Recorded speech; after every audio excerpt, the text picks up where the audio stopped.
اب یہ نوٹ کر لیجئے، ہدایت و ضلالت اس دنیا میں جو مختلف حالتیں انسان پر طاری ہوتی ہیں، یا نعمتوں کی بارش ہو رہی ہے، یا تنگی ہے، فقر ہے، احتیاج ہے، دنیاوی حیثیت ہے، وجاہت ہے، یا دنیا میں گمنامی ہے، کسنوی پرست کے بھیا کس تھی، کوئی آپ کا حال ہی نہیں پوچھ رہا کہ تم ہو کون، تمہارے منہ میں کتنے دانت ہیں، یا یہ کہ دنیا میں اقتدار کی کسی مسند پر انسان بیٹھا ہے، یا یہ کہ کوئی اس کے ہاتھ میں اختیار نہیں۔ یہ تمام جو حالات انسان پر طاری ہوتے ہیں، ان کے جواب میں جو طرز عمل فکری اعتبار سے اور عملاً انسان اختیار کرتا ہے، اس کے 4 درجے ہیں۔ پہلا درجہ ہے انتہائی گمراہی، ضل ضلالا بعیدا۔ وہ کیا ہے؟ اگر عزت ہوئی، نعمتیں ملی، فلاں دیوی یا دیوتا کی نگاہ کرم ہے، اس کی کرپا سے یہ ہو گیا، اور اگر کوئی تکلیف آ گئی، مصیبت آ گئی، معلوم ہوتا ہے کہ فلاں دیوی یا دیوتا ہم سے ناراض ہو گیا، یہ کالی دیوی کی طرف سے کوئی مصیبت آ گئی ہے، یا یہ کہ یہ لکشمی دیوی کی نگاہ کرم ہے کہ ہمیں دولت مل گئی ہے۔ یہ تو ہے شرک۔ شرک ہونے کے اعتبار سے یہ ہے ضل ضلالا بعیدا، انتہائی پستی۔ اس پستی سے اوپر آئیں گے تو توحید کی پہلی منزل ہے۔ عزت دی اللہ نے دی، اگر کوئی تنگی آ گئی، فقر، تکلیف، کوئی ذلت، رسوائی، یہ بھی اللہ کی طرف سے۔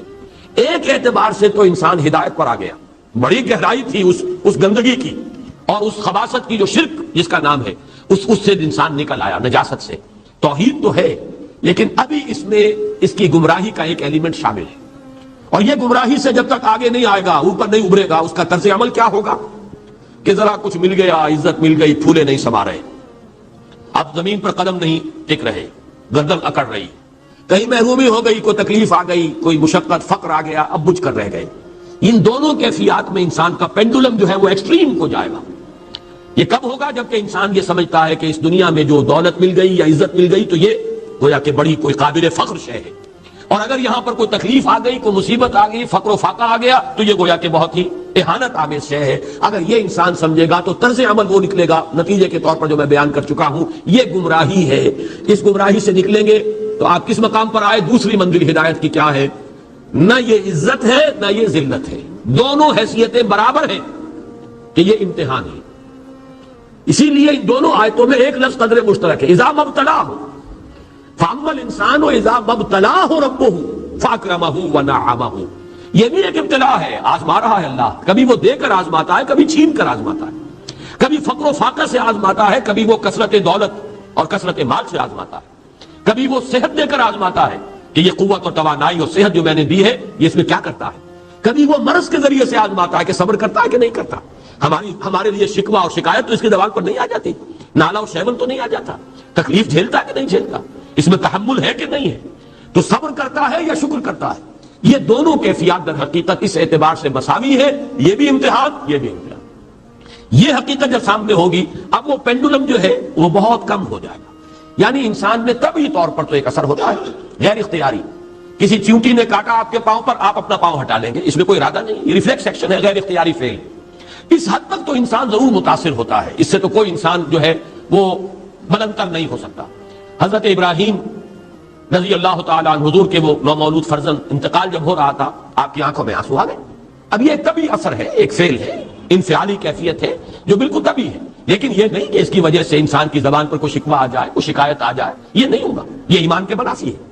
اسی طریقے سے اگر کوئی خوشی ہوئی ہے تو چہرے کے اوپر ایک نکھار آ جائے گا، تبسم آ جائے گا، اس سے زائد نہیں۔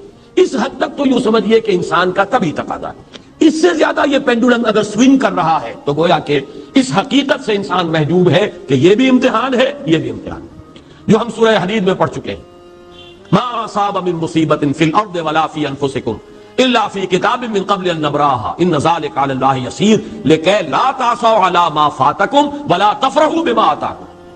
اللہ تمہیں کچھ دے تو اتراؤ مت، اللہ تم سے کچھ چھین لے تو اس کے اوپر افسوس مت کرو۔ یہ نتیجہ ایمان کا نکلنا چاہیے۔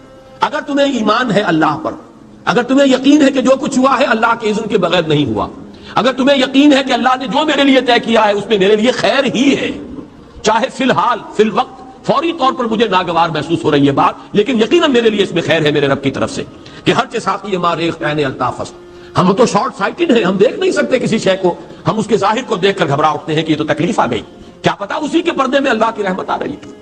میں نے وہ رئیس امروہوی کے اشعار آپ کو کئی دفعہ سنائے ہیں۔ وہ وقت آیا کہ ہم کو قدرت ہماری سعی و عمل کا پھل دے، بتا رہی ہے یہ ظلمت شب کہ صبح نزدیک آ رہی ہے۔ ابھی ہے کچھ امتحان باقی، فلاکتوں کے نشان باقی، قدم نہ پیچھے ہٹے کہ قسمت ابھی ہمیں آزما رہی ہے۔ رئیس اہل نظر سے کہہ دو کہ آزمائش سے جی نہ ہارے، جسے سمجھتے ہو آزمائش وہی تو بگڑی بنا رہی ہے۔ اسی آزمائش سے تو بگڑی بنے گی، اسی سے تو تمہارا خیر جو ہے اجاگر ہوگا، سامنے آئے گا، پتہ چلے گا who's who, what is what۔ ابو بکر میں کتنا یقین اور ایمان تھا، یہ کیسے معلوم ہوگا؟ کیسے معلوم ہوگا کہ بلال میں کتنا سہار، کتنا تحمل تھا، کتنا صبر تھا، اگر وہ مصیبت ان پر نہ آتی کہ جو امیہ ابن خلف کے ہاتھوں ان پر قیامت ٹوٹ رہی تھی۔ تو یہ ساری چیزیں جو ہے ما اصاب من مصیبت فی الارض ولا فی انفسکم الا فی کتاب من قبل ان نبرأ ان ذلک علی اللہ یسیر لکی لا تعصوا علی ما فاتکم ولا تفرحوا بما آتاکم واللہ لا یحب کل مختال فخور۔ اگر اس حقیقت سے محجوب ہو جاؤ گے تو پھر اختیال اور فخر اور گھمنڈ پیدا ہو جائے گا تمہارے اندر، یا دوسری طرف مایوسی، کمر ہمت ٹوٹ کر رہ جائے گی، خودکشی کرنے کو انسان آمادہ ہو جاتا ہے، ذرا کوئی ناکامی دنیا میں آ گئی، کوئی تکلیف آ گئی۔ یہ ہے در حقیقت تیسری منزل، ہدایت کی دوسری سیڑھی۔ پہلا کیا تھا؟ نہاد ضل ضلالا بعیدا، کوئی خیر مل گیا تو کسی دیوی کی نگاہ کرم، کوئی تکلیف آ گئی تو کسی دیوتا کی ناراضی، یہ تو ہے ضل ضلالا بعیدا۔ اس سے اوپر آئے، یہ پہلی سیڑھی ہدایت کی ہے۔ عزت ہے تو اللہ کی طرف سے، اور اگر کوئی ذلت ہے، تنگی ہے تو اللہ کی طرف سے، یہ ہدایت کا آغاز ہو گیا، یہ توحید کی بنیادی منزل ہے۔ اس سے اگلی منزل، یہاں کی ذلت ذلت نہیں، یہاں کی عزت عزت نہیں۔ ذالک یوم التغابن، ہار اور جیت کے فیصلے کا دن تو قیامت کا دن ہے، وہاں معلوم ہوگا جس کو اسرو عزت ملی وہ عزت والا ہے، جو اسرو ذلیل ہو گیا وہ ذلت والا ہے۔ یہ تو امتحان ہے، دارالامتحان ہے، خلق الموت والحیات لیبلوکم ایکم احسن عملا، یہ تو دارالامتحان ہے، امتحان ہونے کے ناطے دونوں برابر ہیں۔ اس سے اوپر ہے ایک چوتھی منزل، ہدایت کی تیسری منزل، وہ کیا ہے؟ عام طور پر انسان یہ سمجھتا ہے کہ یہ جو آزمائش ہے تنگی کی اور فقر و فاقہ کی، یہ سخت تر آزمائش ہے، اور نعمتوں کی بارش ہو تو یہ آسان آزمائش ہے۔ یہ بھی ابھی گمراہی کا ایک پرت جو ہے اس کی باقی ہے۔ ابھی ہدایت کا جو کامل جو ہوگا انکشاف، وہ کب ہوگا؟ جب انسان اس حقیقت کو جان لے کہ جہاں وسعت ہو، جہاں کثرت ہو، وہ زیادہ بڑا امتحان ہے، سخت امتحان ہے، بجائے اس کے کہ اگر قلت ہے، کمی ہے، یہ کم تر امتحان ہے، یہ کم بھاری امتحان ہے۔ کیوں؟ کہ اگر آپ کے پاس کثرت ہے، آپ کے اندر غفلت پیدا ہو جائے گی، کثرت کا لازمی نتیجہ غفلت ہے، اور اگر قلت ہے، بمشکل گزارا ہو رہا ہے، تو اللہ یاد رہے گا، راتوں کو گڑ گڑائیں گے۔ آسائش میں اللہ کو بھول جانا زیادہ ممکن ہے، بلکہ متوقع ہے، اور تکلیف میں اللہ کا یاد آنا زیادہ متوقع ہے۔ اس میں انسان فریاد کرتا ہے، اللہ سے دعا کرتا ہے، تو کون سی چیز نتیجے کے اعتبار سے بہتر ہوئی؟ معلوم ہوا یہ امتحان جسے آپ ہلکا سمجھ رہے ہیں یہ سخت تر ہے۔ اگر اصل کامیابی قیامت کی اور آخرت کی ہے تو یہ امتحان زیادہ سخت ہے بنسبت اس امتحان کی، اگرچہ اس امتحان کی بھی ایک آخری شکل ہے جس کے بارے میں حضور نے فرمایا کاد الفقر ان یکون کفرا، لیکن عام حالات میں یہ سمجھ لینا چاہیے کہ یہ بھی امتحان، یہ بھی امتحان۔ لیکن اگر تنگی ہے، اس کے لیے بھی حدیث بڑی پیاری ہے، حضور نے فرمایا ما قل و کفا خیر مما کثر و الہا، اگر کم ہو لیکن کفایت کر جائے، ضرورت پوری ہو گئی، پیٹ کو جتنا درکار تھا جسم اور جان کا رشتہ برقرار رکھنے کی اتنا مل گیا، نہیں کوئی کئی کورسز کے ڈنر کھائے ہیں، نہیں کوئی اس کے اندر جو ہے لذت ہے، لیکن یہ کہ بنیادی ضرورت پوری ہو گئی، کسی کے سامنے ہاتھ نہیں پھیلانا پڑا، کسی کے سامنے عزت نفس کو ہتھیلی پر رکھ کر پیش نہیں کرنا پڑا۔ ما قل و کفا، جو کم ہے لیکن کافی ہے، خیر وہ کہیں بہتر ہے اس سے، مما کثر و الہا، جو ہو تو بہت لیکن اس سے غفلت طاری ہوتا۔ الہاکم التکاثر، یہ تکاثر تو انسان کو غفلت کے اندر مبتلا کر دینے والی شے ہے۔